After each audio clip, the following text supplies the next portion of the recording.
Done.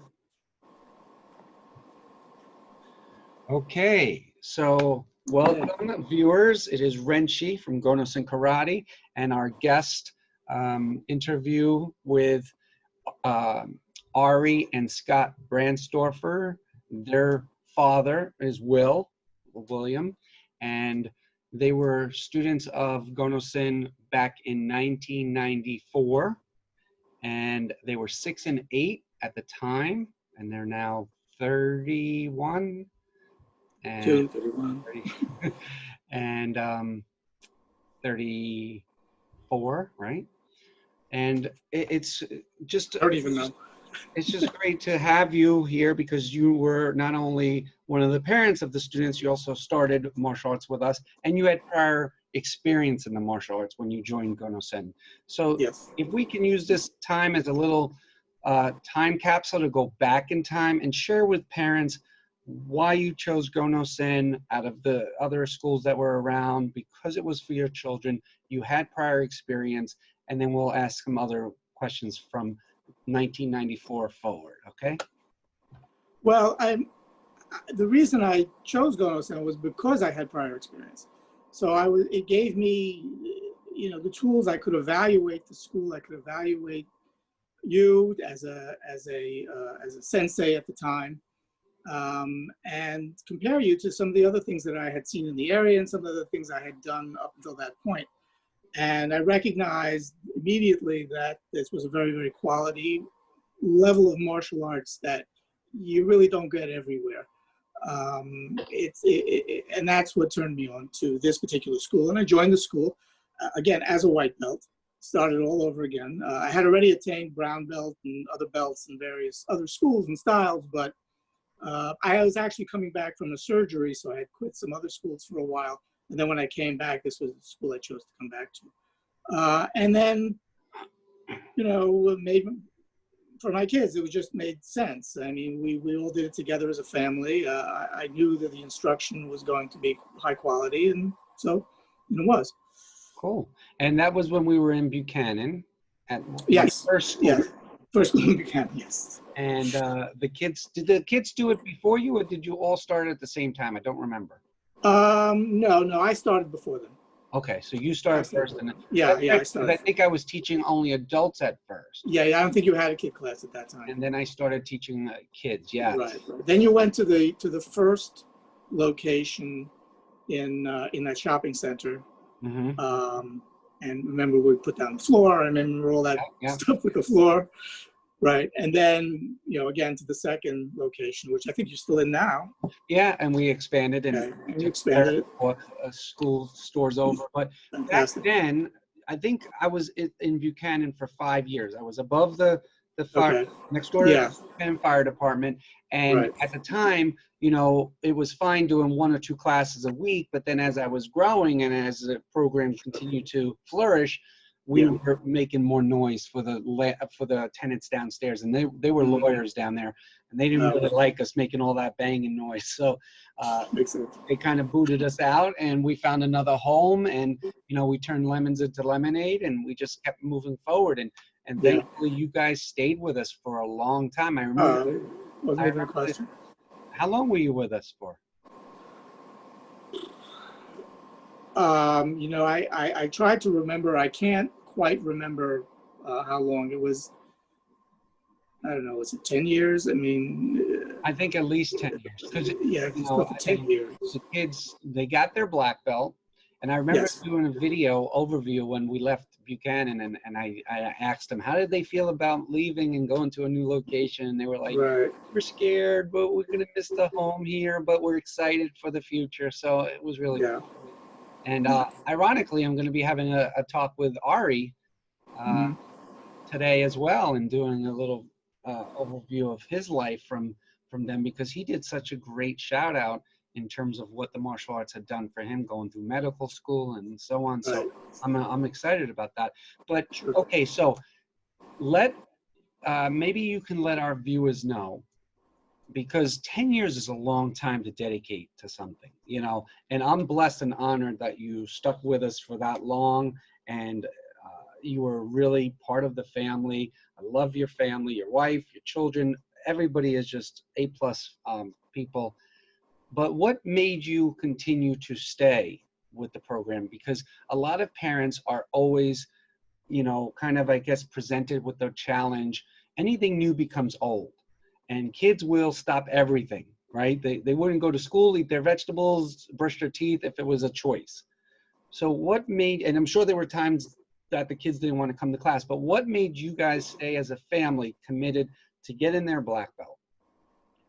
Well, you know, for the parents, let me speak to Sherry, who had to sit there through all of it, waiting for the kids, and there's the parents' commitment too.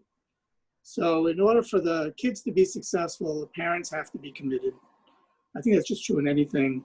And Sherry was there for them. She picked them up from school, drove them there, waited for them, drove them home, you know, got them into their gis. And it's work, you know, it's work to get them to do it. But it's, you know, it's good. It's good for them to have to do that. And also having me in the program, I was senpai for a while, so they kind of had me as a teacher as well. That was a great family experience. And, you know, I think part of what kept them there was my being there. I had no, you know, I had no thought to go anywhere else. So it was just part of my life, and they wanted to be part of it, and I wanted to be part of what they were doing. And it was just kind of like, there was no even thought of leaving. It was just like, this is what we do. You go to school, you go to karate, you go home, do your homework, or whatever the schedule was. Right. You know, it's just the way, it just became such a natural part of our lives. But I'm going to do a shout out for Sherry, because she had to sit through a lot of, you know, classes, and it was a commitment on her part. And you see the kids did very well, so it was worth it. Yeah, there's a funny saying that goes around that says, kids don't quit things their parents do, right? Right, right. It is a lot, you know, that's why, yeah. You know, I learned how to adapt and make a facility that's conducive for parents who can come and right. still spend time and be themselves, you know, for their own time, and drop the kid off, but still be able to be in a big waiting area. A lot of people. Yeah, if you can engage, make friends, you engage, sure. Yes, sure. And that's and the kids are friends with each other. I mean, this is their crew. You know, after karate, they see each other on the weekends. They see each other socially. They're in school together. I mean, it's all, you know, it's all part of growing up for them. So. And the two things I usually try to share with parents are, one, that when your child does something with a group of kids, it becomes their nucleus of how they keep going through life. Like they start in elementary school, and those same kids are like their backbone. They're this group that they kind of grow up with, and they can kind of watch each other's back. And unlike with me growing up, I was picked on, bullied, beat up. I saved my lunch money, took cabs home from school. So I was the prime karate kid, you know, student to learn from Mr. Miyagi, but I didn't have those friends to watch my back. Right. You know, it's part of being in the neighborhood. I mean, they're all still friends. They're all Facebook friends. I mean, I know that.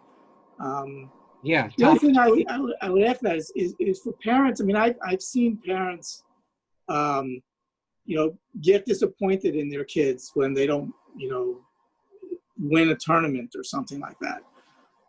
And that was something that was very, very disheartening for me to see that, you know, parents need to encourage kids, even if the kids fall down, even if the kids are not doing as well as they might, they still need that encouragement. And you know, I know you fostered that kind of mentality, so yeah, I think it's very valuable. Never give up, never give up. Yeah, exactly. Just keep going. Just keep going. And your kid's going to do as well as they can do, you know, as long as they see that you're encouraging them. And so. So let me ask you this question. What would you say to a parent about joining martial arts as an adult? What would I say to a parent about them joining a martial art? Yeah, the parent joining. Sharing your perspective. Oh, the parent. Well, you know, part of the martial arts is you're learning a very, very structured thing. And you're structured around kata, you're structured, that really creates the structure to a large extent. And it's something you can learn, and something you can learn with your kids. And it's something that your kids probably going to be better than you at it. And that's great for them, because now they're teaching you.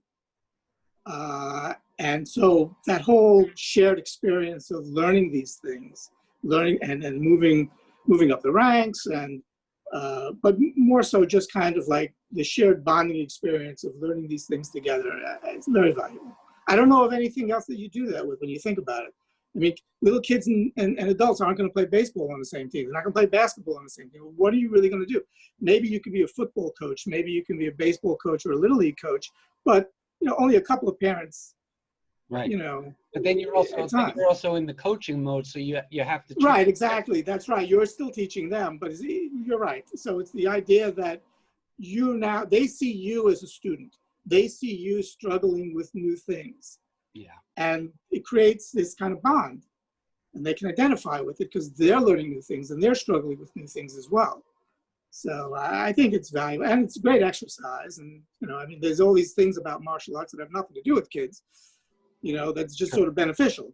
True. So, yeah, do it.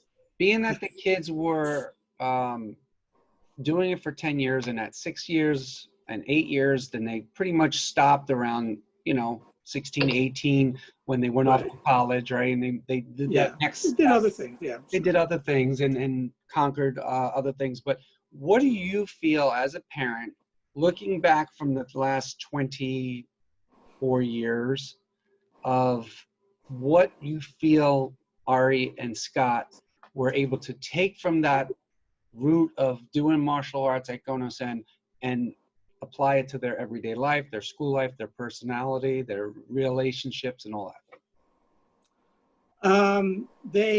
I think they were given some confidence.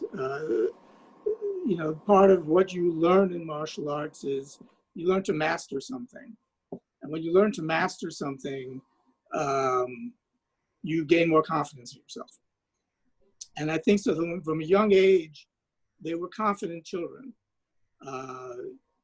And so that's, that's it. That's not a little thing. Yeah. We always say the one word that stops bullies in their tracks is confidence. Yeah. And it's also stops their own inner bully, their own people that tell their inner voice that says you can't do it. It's like, no, well, I can do it because here's this other thing I once struggled with and I couldn't do it. And then I worked at it and now I can do it. Yeah. So you apply that same kind of confidence to other things, with the support of your family, with everything else, it takes a lot to risk it. Yeah. And failing doesn't mean failure. So there was no failure because you're struggling against yourself. It's not like somebody's going to give you an F. Somebody's not going to take away your rank. Somebody's not going to, you don't get punished. You don't get put to the back of the line or something. None of that happens. You just go on. So each individual child, although you were in a big class with a whole bunch of other kids, you're each working, encouraging each other. And I think it's a good thing. That's why I did it. Yeah, and I'm so honored and proud. I mean, you're one of the first students at Gono-Sen Karate and your family there. So I really highly take that serious, and I'm really proud. We all have very fond memories of they have fond memories growing up there, of us living there. Gono-Sen was a big part of that. We had the camps, we had the picnics, so that also extended the entire experience. And they still talk about the camp, They do. Good. So is there anything that you want to leave us with? I'm happy to see you. You're doing well, and I'm glad to have had this opportunity to talk to you. Wish everybody hello and say hi for me. I think I've said what I need to say. I mean, it was a good experience. The kids think it was a good experience. You know, it's something that I'm hoping my grandchildren. I'm waiting for the day where my grandchild starts doing, you know, Takioko Showdown in front of me. You Yeah, know, and I'm sure you are too. definitely. Right? Absolutely. So that's what I look forward. I still have my old gi, the thatched gi. Yeah, yeah. Very proud of that. I'm going to hand that down as a family heirloom. They better take care of that stuff, the Okinawan hakama and all that. This is true. So right, and also the Kabuto program. You didn't even talk about the weapons program. I mean, that was outstanding. That's another whole level. You know, where are you going to learn those traditional Japanese Okinawan art forms? So yeah, not many teachers know them, so I'm proud that. No, well, not many teachers know them. Can't teach it if you don't know it. And you know, I remember I learned the bo katas, I learned the sai katas, I learned the tambo katas, the tonfa kata. What else? Oh, tambo and bo. I still have them. So well, I still have the rosewood tambo that Mark made for me. Yes. Well, I know Mark, he's going to be moving out to Arizona. Wow. And yeah, and you know, if I know you're in New Jersey, so if you're ever in New York, please stop by. Sure. Love to see you. Oh yeah, absolutely. And, you know, I'm so looking forward to talking to the kids, and yep. You know, thank you for everything. Sure. Good luck with Gono-san. I hope you guys, you know, just keep going. Say hi to, I got a list there. Lou, Mark, Joe, Lori, John, Kevin, Patty. Yeah. The whole crew. And we have a whole bunch of new ones because a lot of sure. You know, the Tyler and DJ and Sensei Desi's son, DJ, is now a senpai. Desi, that's right. Yeah, and they were 3 years old when they were, so now teachers. Right. It's amazing. Right. They're a product of the product. Yeah. No, it's a family thing. It's a community thing. Yeah. You know, it's a great thing for, you know, that corner of Westchester, and helps make it very special. Yes. Well, thank you very much. We're going to say bye for now, and be well. Take care. Yeah. Blessed. You too. Tell the family I said hi. I will do, and I will definitely be visiting once this craziness is over. Yes. All right. Be well. Take care. Thank you. Bye.